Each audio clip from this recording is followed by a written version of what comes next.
It was sort of in that moment where I started to see the impact, the power dynamics. You're advocating, you're thinking about the future of your city, you're thinking about the future of downtown. And that was sort of the aha moment.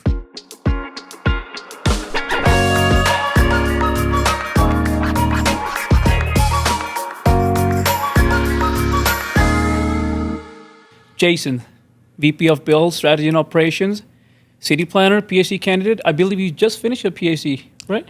Close. I finished my draft, but it's going to take a while. Love that. Getting close. Man who does it all. Thank you so much for joining us today. Yeah, thanks for having me. The whole podcast is about 4 sections, 10 questions. All we want to know is you. 40 minutes is the idea on getting to know you today. Okay. So I know I'm still trying to get to know me. Aren't we all? So I know you grew up in Winnipeg. How was that like growing up in Winnipeg, Manitoba? Yeah, so I grew up in Winnipeg. I moved to Edmonton in 2018, but grew up in the north end of Winnipeg, which generally is like, I think, the rougher part of the city.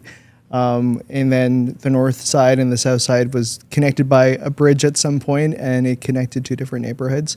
But I would say that like growing up in the north end of the city was quite formative in terms of my thinking around cities and communities and people and places. But I hadn't really even known or explored or understood that I cared about those things until I actually got into city planning. But even before then, I feel like a lot of us experience cities and neighborhoods and have hopes and dreams and aspirations for what we like to see in our places and spaces before it even became formalized as a profession. So yeah, grew up there, and then I ended up going to the University of Winnipeg, which was located in downtown Winnipeg.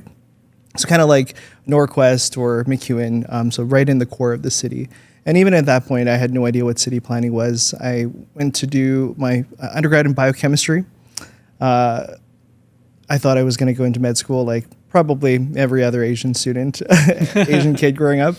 And so I finished my undergrad in biochemistry and then sort of got interested or exposed to, political science and communication studies, and had to take for a humanities credit like every other science student. And what I was really interested in was how in the arts and the humanities, there isn't quite an answer to everything. Not everything is so black and white. And so there's this nuance, there's sort of this gray zone where you can play with ideas, you can debate, you can discuss. And so that was sort of an interesting like balancing act of like science, which is really rational. There's a formula, there is an equation, and then the arts where, you get to swim in different ideas and perspectives. And so I really enjoyed that interplay. And then I ended up finishing my Bachelor of Arts in Communication Studies. And by then, just like every other undergrad student, you're like, what do I do with my life? How do I get a job? I didn't get a job. I ended up running for student office. Like every university has like a student association or a student union. And I still at this point had no idea what politics was all about or community activations or community involvement. But I went to one board meeting of the student association and I was like, oh, this is kind of interesting. And I ended up running for student office and for president of the student association. And I just did it for fun, actually, just to see like what it could be like. And you get $200 to go and do some campaigning. And what I did was I bought a whole bunch of Eggos, like frozen Eggos, and I set up a little station with like 5 different toasters. And then I basically talked to people as they were making their Eggos. And anyways, I ended up winning the election. It was like the most hotly contested like student union election of the University of Winnipeg Students Association history. And which isn't a lot. Like I think it was like 13% of the student population that ended up voting. And I ended up winning by 5 votes. And at that time I was like, I guess I now have a job, because it is a job to work at the student association. And it's not a good paying job, but it was a good opportunity to get involved. And at that time, it was really interesting to see like the role of a university or a post-secondary education institution in the city, or even more granular in the downtown and its impact. And at the time, the president and vice chancellor of the University of Winnipeg was Lloyd Axworthy, who used to be a federal minister of international affairs and international relations for Canada. And so he had a big focus on expanding and growing the University of Winnipeg. It actually grew by the time So 2009 was when I was president, and by 2011, it grew from 5,000 students to 15,000 students. So he had this big vision of the University of Winnipeg being a key driver in downtown revitalization. And even at that time, because I was a biochemist student and communication studies student, not really like familiar with politics or community activism, it was sort of in that moment where I started to see the impact, the power dynamics, the power relations that are at play with major key organizations and institutions like the University of Winnipeg and other downtown organizations in shaping the city. And so what that meant was the university grew from one campus all the way to like a business building, a resident building for students who had kids. And at the University of Winnipeg, as president, we ended up creating we built our own daycare and ran it, and we're partnered with the University of Winnipeg. So I got involved in sort of student politics and community organizing through that experience, and I ended up doing it for 2 years. I ran again, and then by then I was also like, what do? I have no job now. And so Lloyd Axworthy at the time said, there's this downtown organization called the Downtown Business Improvement Zone, Downtown Biz. And in the same way where the student association is really member-centric for students and sort of collects fees from students, upwards to like $4 million actually is what student unions actually have for a budget. So not sure about MacEwan or Norquest or those universities, but they collect all these dues. And so he was like, the Downtown Winnipeg Biz is basically the same thing, but instead of students, they collect dues from all the businesses downtown. And I think you'd be a great fit. So I ended up just door knocking the same way that you guys are good at like being persistent and talking to people and door knocking and taking names. I ended up reaching out to the exec director at the time at the Downtown Business Improvement Zone and just said, hey, like, would you take me on for a couple months to do some political advocacy for you? So I focused on creating conversations around downtown housing, downtown transportation, downtown safety, and that sort of led to a 5-year, job at the Downtown Biz, where I ended up becoming the managing director, which was basically the second in command there. And I got exposed to just a wide range of different activities and initiatives. At this point, I still wasn't even I didn't even know what city planning was at this time too. So I just was doing these things that were all about downtown advocacy, downtown revitalization, and programming and placemaking, and trying to get people excited about their downtown and their city, and trying to get people to come downtown for businesses and festivals and events. And we were hosting those types of things to interventions on the street and hosting festivals like Cyclovia or Open Streets, which is a big thing in Columbia. It wasn't until I hired like a student in the summertime who was doing their master's in city planning. And I said, what is city planning? And they said, you actually are doing city planning. You're advocating, you're thinking about the future of your city, you're thinking about the future of downtown. And that was sort of the aha moment for me. I was like, oh, I guess I am planning, but just not in a formal way. I didn't have the tools, like the formal tools that like a city planning student would have. But I think I had the lived experience, the experience of being a racialized queer person in a city, a person that grew up in sort of a lower income neighborhood of the city. Those lived experiences, of course, play such a big role in how we perceive and how we dream about our neighborhoods and how we grow our city. But they didn't have the formalized tools. So at that time, because I hired that planning student, it kind of made me think, I was like, maybe I could do this on the side. So I ended up doing my master's in planning. And I did that for 2 years. And then I focused my planning degree on Indigenous planning. I did my thesis. It was focused on the role of Indigenous activism in public participation processes in the city. It was at a time when Indigenous issues were up front and center, not only locally, but within the national gaze. In 2014, you may have remembered, you may not have been that old in 2014, but in 2014, there was a young girl by the name of Tina Fontaine who was murdered. She was 13 at the time.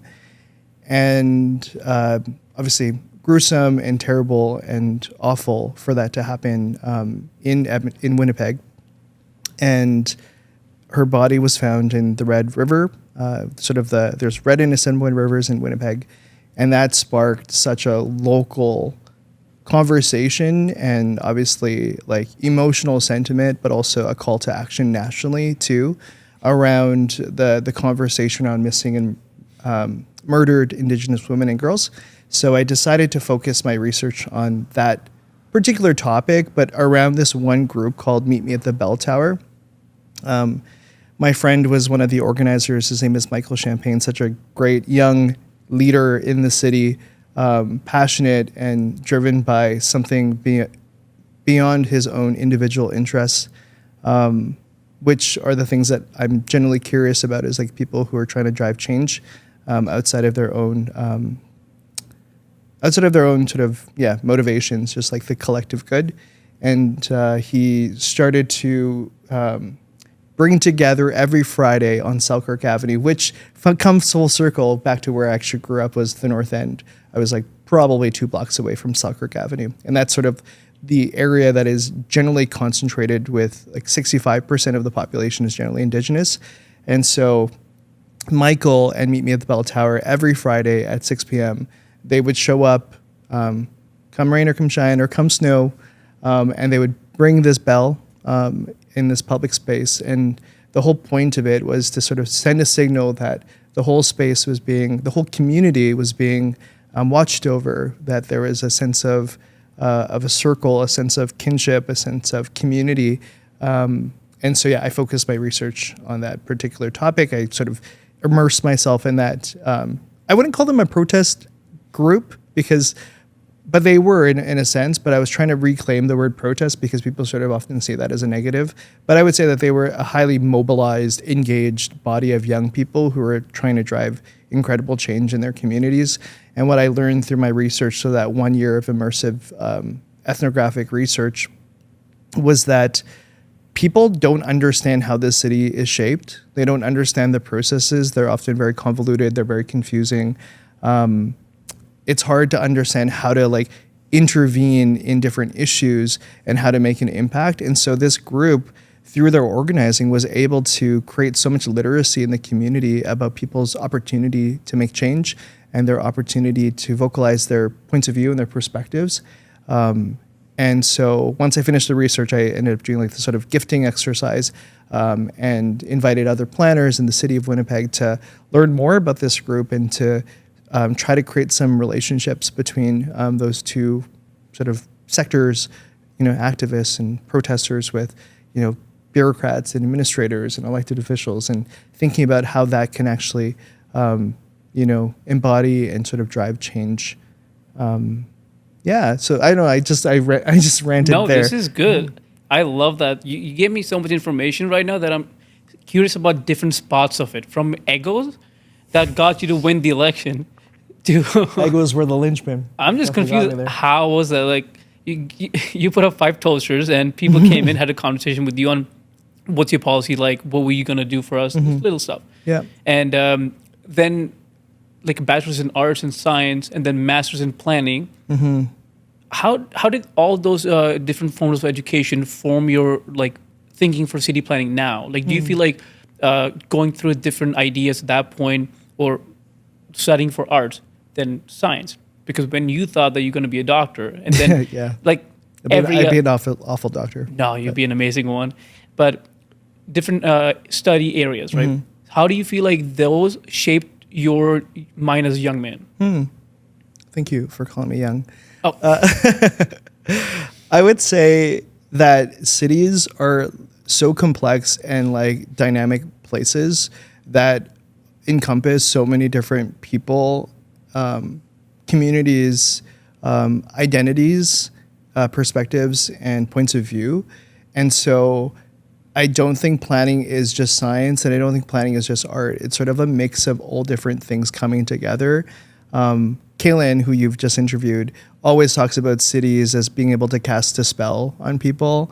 And so it's like, what's that perfect recipe? And it's sort of like bringing all different things together. And so I actually think that for me in my practice, because I do have a bit of a scientific brain, I have a rational problem solving type of brain, where my mind generally goes towards like, what's the solution? And I think that for me helps me in sort of basically having a start and a finish, But then I think the art sort of combination allows me to realize that there's a start and there's a finish, but there's sort of it doesn't need to be a complete linear line either. And so there's sort of breaks and there's like stops. And if we know the finish line, maybe there's people along the way that we need to bring and involve in the journey. So I think that maybe is how I practice my work. And I don't think all planners are the same too. Like there are a lot of planners who are super rational and they only see the city from like, here's a development permit and does it meet all of the rules? Yes or no? No, come back and fill out your application again, And then there's planners like Kaylin who I think are able to understand like what the 40-year vision is, but can be flexible enough from now until then to sort of pivot and make adjustments and make changes and to bring others along the way. And I actually think that I sort of model my own practice in the same way. But I think that planning generally is just about people. So it doesn't matter if you're a science student, if you're a communication student.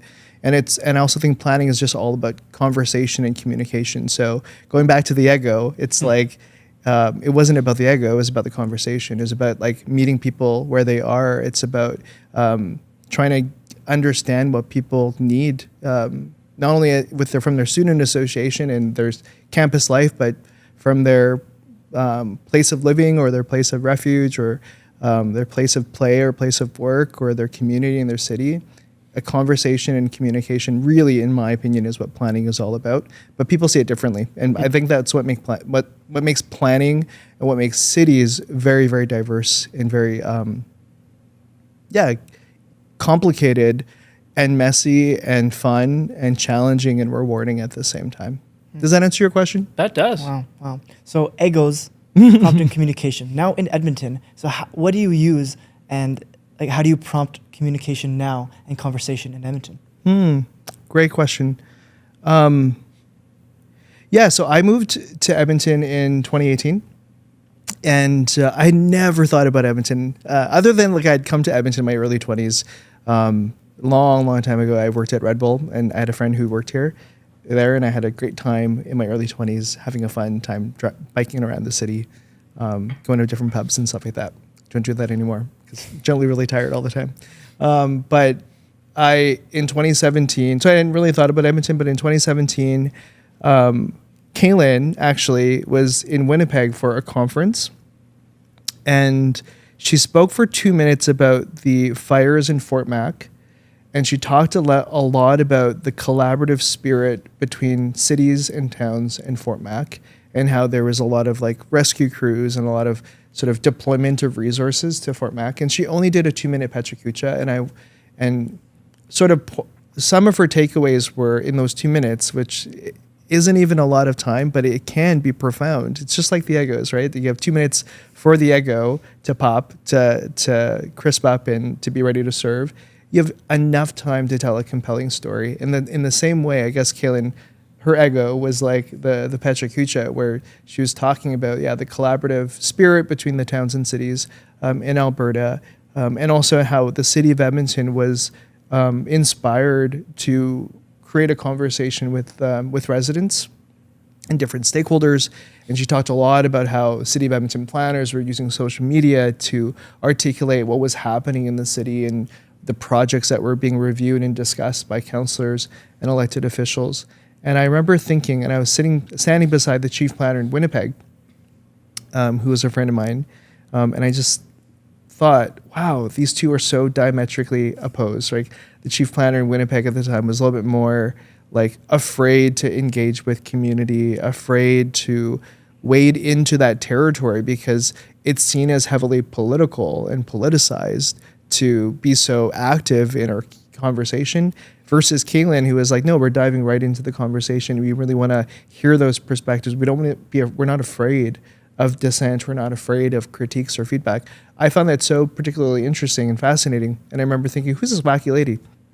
And I was like, oh, she's the director of the city of Edmonton. Like, she must be the person. Then you come to the city, there's like many different directors, but she was, I think, and many people would agree, like the planner at the city of Edmonton. And she was inspiring enough for me to like Google Edmonton at the time. And I was like, what are they doing in Edmonton? That's kind of crazy. And then the two articles that I found One was on infill housing policy, and I thought that was really close to my values around intensification and building more homes in the core, a range of housing products and types. And then the other article I read was about the DIY bike grid downtown. And the whole point was like, instead of just doing little sections of the bike grid, the city decided to fully build out the downtown grid, but super cheap, using like curbs and like, so it didn't look pretty, but the whole point was like, if you don't build out the whole grid, then people can't actually experience how great it could be. Because if you're only building out one section over the other, then you're sort of biking and then it stops and then it sort of blends back into the road, and it's sort of like dementia, like it's sort of like it starts and stops. Like, and so I thought it was really interesting, this creativity of DIY planning, this idea that not everything needs to be perfect.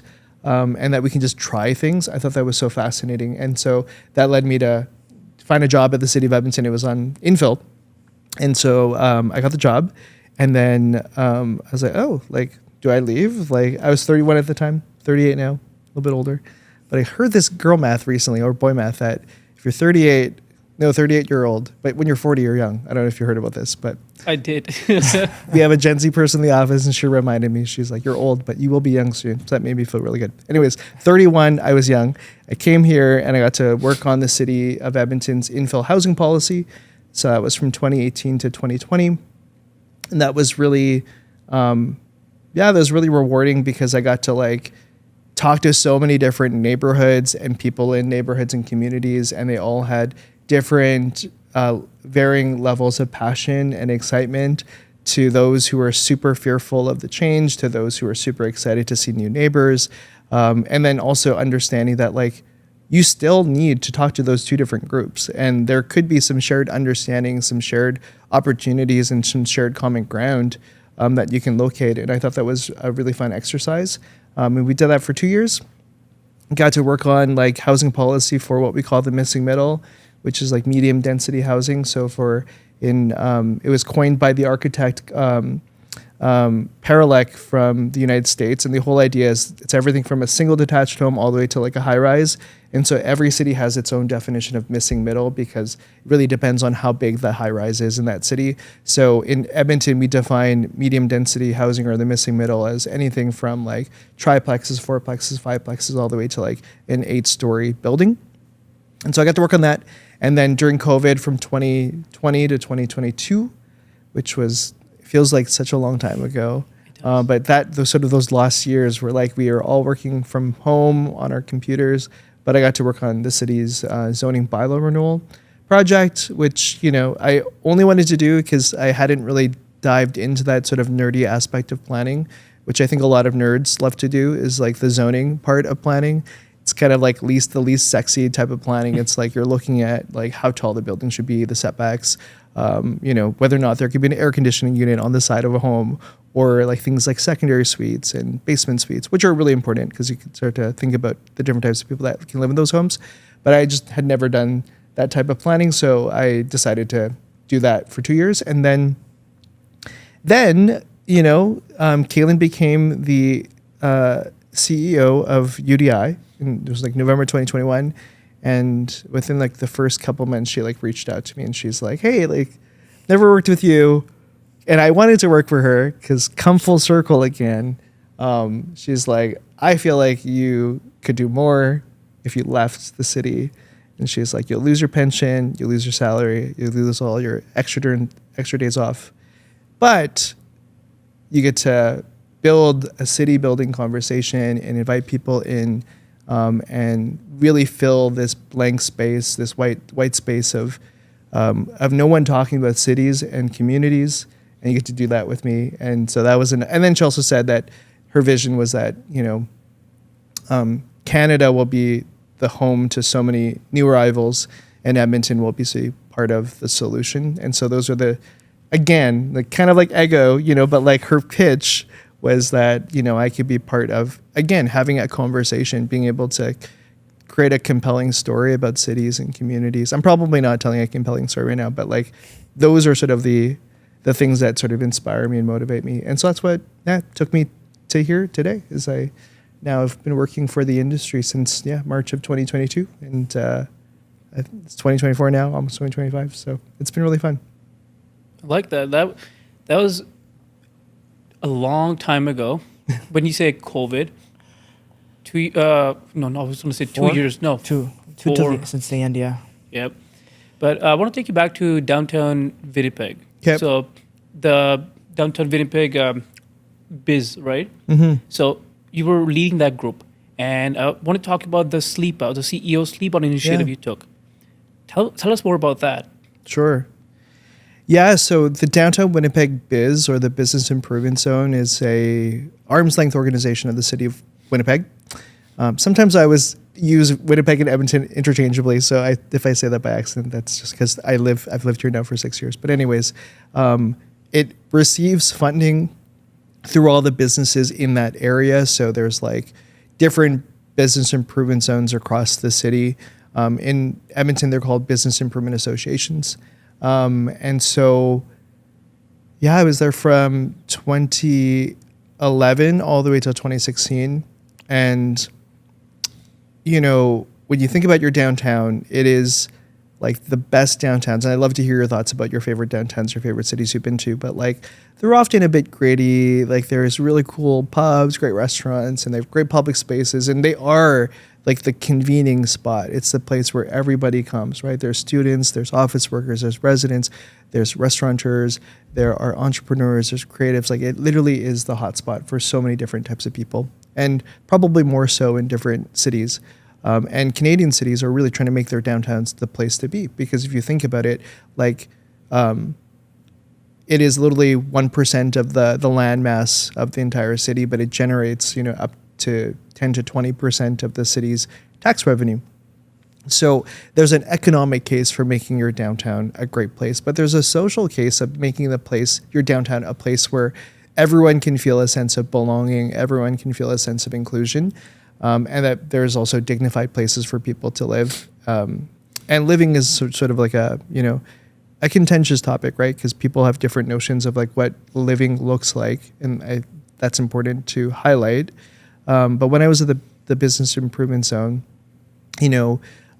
issues around houselessness and safety, or perceptions of safety, those were sort of top of mind for a lot of our members who are businesses.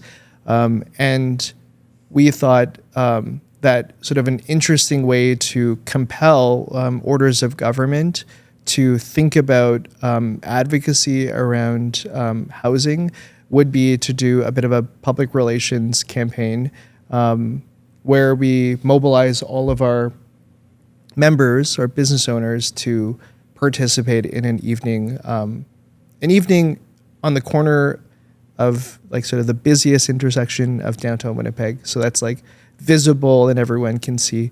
And we brought out 100 CEOs and owners and property managers, all the way from like the TD Bank that was just on the corner, all the way to like the small business owner too. Because every business, every sort of entity downtown, I think, has a role to play when it comes to dealing with social issues as well as economic issues.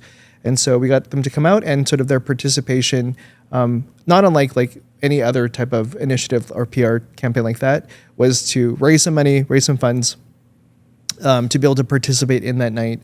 And nobody slept, of course, but everyone stayed up to have conversations.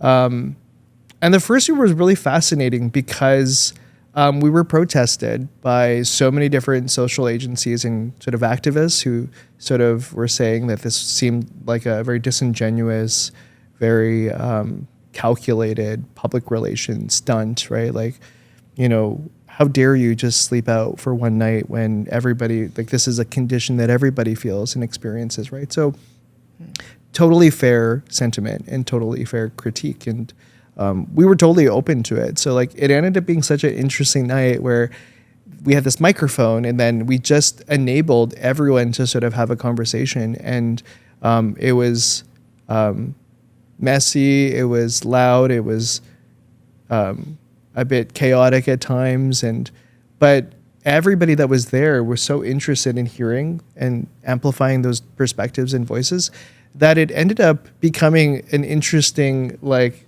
spin-off where a lot of the business owners ended up creating great relationships with these activists or these social agencies. And then that spurred us in the second articulation, because we did it for 5 years, every year, the second year, to then bring in more community organizations to be more formally a part of the program. And ultimately all the money that we've raised during that 5-year period, we raised up over $1 million. We used to fund agencies that were creating employment initiatives for those who were at risk of becoming houseless or were experiencing houselessness. So the whole range of different initiatives that we funded were like, we funded this group called the Graffiti Art Programming, where they work with at-risk youth to do murals in the city.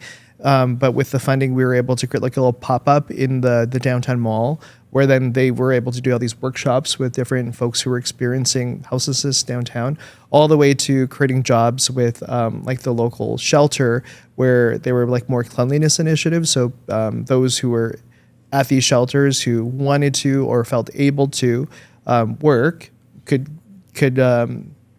gain employment and a salary and to be able to do that work downtown.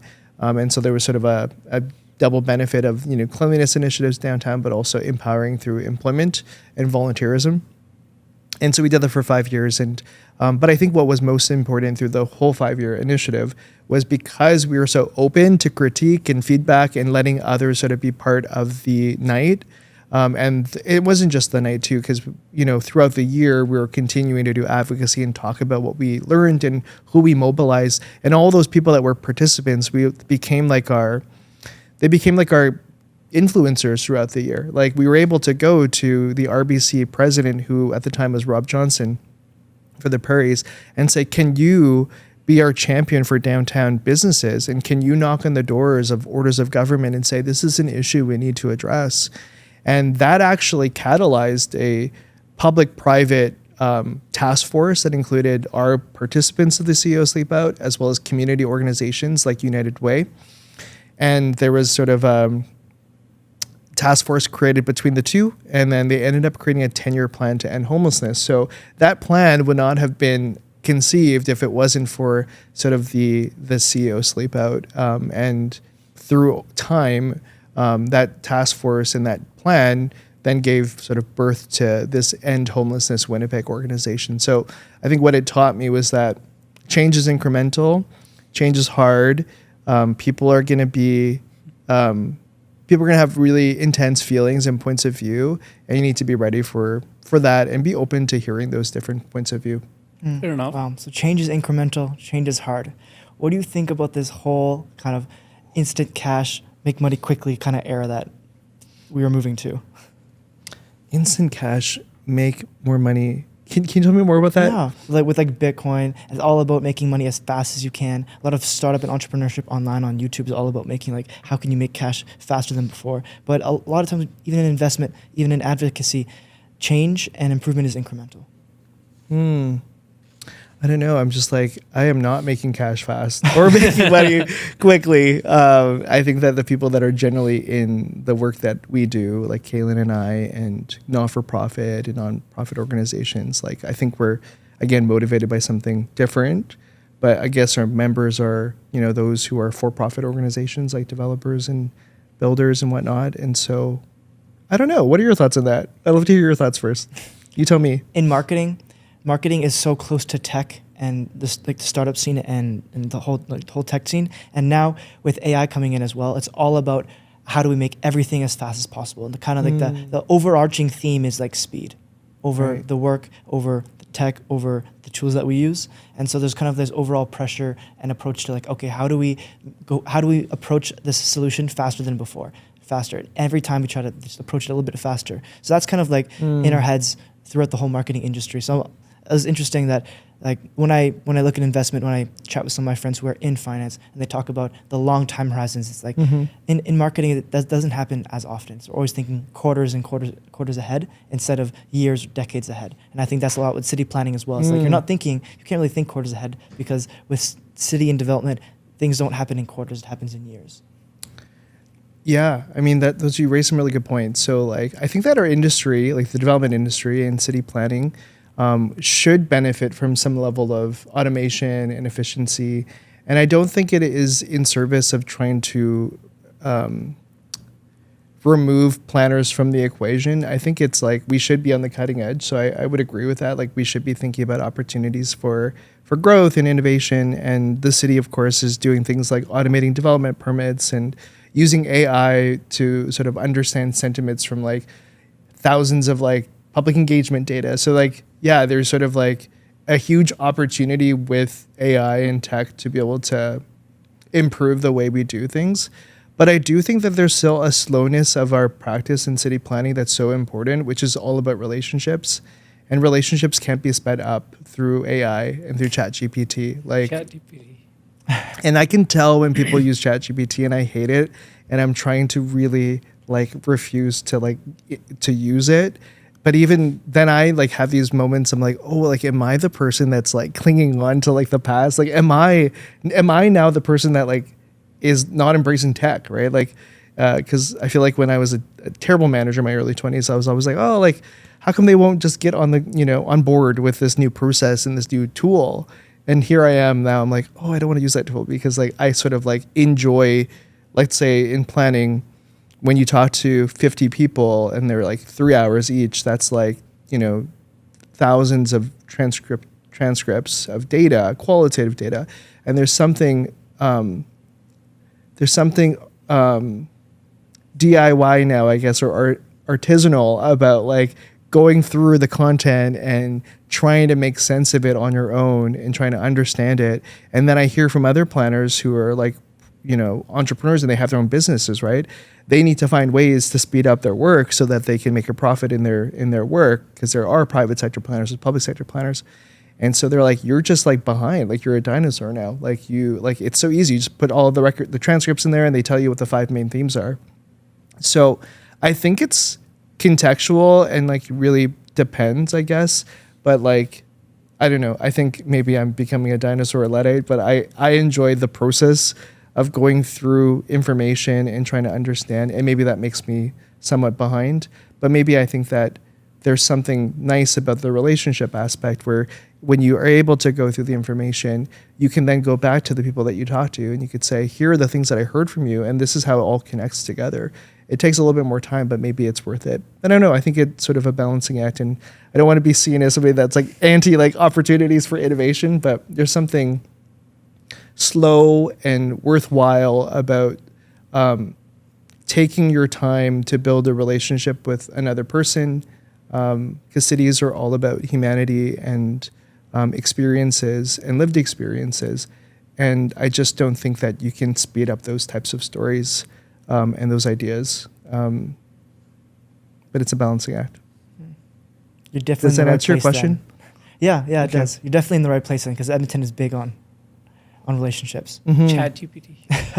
I can't do it. I hate ChatGPT. I can tell. I mean, honestly, it's a planning, it's a creative process. You want to spend your time and experience putting in the effort yourself by your hand, typed or written down. Like with ChatGPT, yes, it sounds a little generic. Like I've used ChatGPT. Come on, everybody has. Yeah.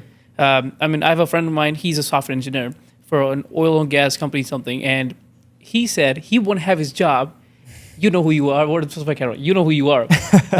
He said he won't have his job if he didn't have ChatGPT. Of course, it's a joke, but it's becoming true every day. Like you see students literally uploading reports, getting it summarized in 5 words, like everything in general. Right. And I feel like when it comes to like something as delicate as city planning or development, you may want to take the old school. Now we call it old school, but like the method of tradition, going down, sitting down, writing it with your hand, and thinking about it with a group of 5 people talking about it. Yeah. Then just asking ChatGPT, hey, what do you think? How should I plan Edmonton for the next 10 years?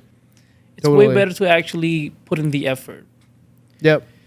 It's like architects, right? Like they used to draft everything by hand. They used Yeah. to draw the buildings. Now they can easily render everything. And so at a certain point, like even architects and landscape architects would have, probably been like, oh, like now you have like Revit and you have AutoCAD, you have PowerCAD, and all these things can now instantly improve your work.